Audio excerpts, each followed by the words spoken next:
ரதியா சமையலில் வந்து சாந்தி பேசுகிறேன். இன்றைக்கி வந்து இப்போ ரொம்ப வெயில் அதிகமாக இருக்குது, வெயிலோட தாக்கம். இந்த மாதிரி டைமில் நம்ம விதவிதமாக சர்பத் செஞ்சு குழந்தைங்களுக்கு கொடுக்கலாம். நான் இன்றைக்கி வந்து தர்பூசணி பழத்தை வச்சு தான் நான் செய்ய போகிறேன். நான் எப்படி செய்யணும்னு உங்களுக்கு செஞ்சு காமிக்கிறேன். வாங்க வீடியோக்குள்ளே போகலாம். ஒரு பவுல் எடுத்துக்கலாங்க. அதில் 2 ஸ்பூன் வந்து நம்ம சப்ஜா சீட்ஸ் போட்டு தண்ணி ஊற்றி ஊற வச்சிடலாம். அது 10 நிமிஷம் இருந்தாவே ஊறிக்கும். அப்படியே ஊட்டுங்க.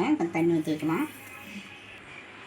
காய்ச்சி ஆறின பால் வந்து ஒரு 1/2 லிட்டர் எடுத்துருக்கேங்க. அதுக்கு வந்து இனிப்புக்காக ஒரு 3 டேபிள் ஸ்பூன் வந்து சர்க்கரை போட்டுக்கலாம். சர்க்கரை போட்டு இது வந்து சர்க்கரை நல்லா கரையிற வரைக்கும் அப்படியே கொஞ்சம் கலந்து விடலாங்க. சர்க்கரை நல்லா கரையிட்டோம் பாருங்கள். நல்லா சர்க்கரை கரைஞ்சிருச்சு. கொஞ்சம் வந்து ரோஸ் எசன்ஸ் கொஞ்சம் ஊற்றிக்கலாம். இந்தளவு கலர் வந்தால் போதும். வாட்டர் மெலனை இப்படி கட் பண்ணி விதை இல்லாமல் சின்ன சின்ன பொடிசாக கட் பண்ணிக்கலாங்க.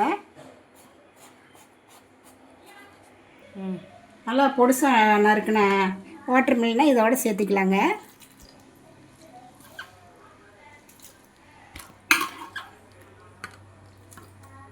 பாருங்கள், பார்க்கவே எப்படி கலர்ஃபுல்லாக இருக்குன்ட்டு.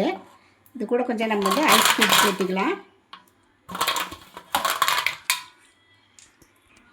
பாருங்கள், இந்த ஊற வச்ச சப்ஜா விதையை இதோட சேர்த்திக்கலாம். சேர்த்து எல்லாம் ஒரு கலரி விடலாம். பாருங்கள், பார்க்கவே எப்படி இருக்குன்ட்டு. இந்த சம்மருக்கு இந்த மாதிரி அடிக்கிற வெயிலுக்கு இந்த மாதிரி ஜூஸ்லாம் செஞ்சு குடித்தோம்னா ரொம்ப குளிர்ச்சியாக இருக்கும்.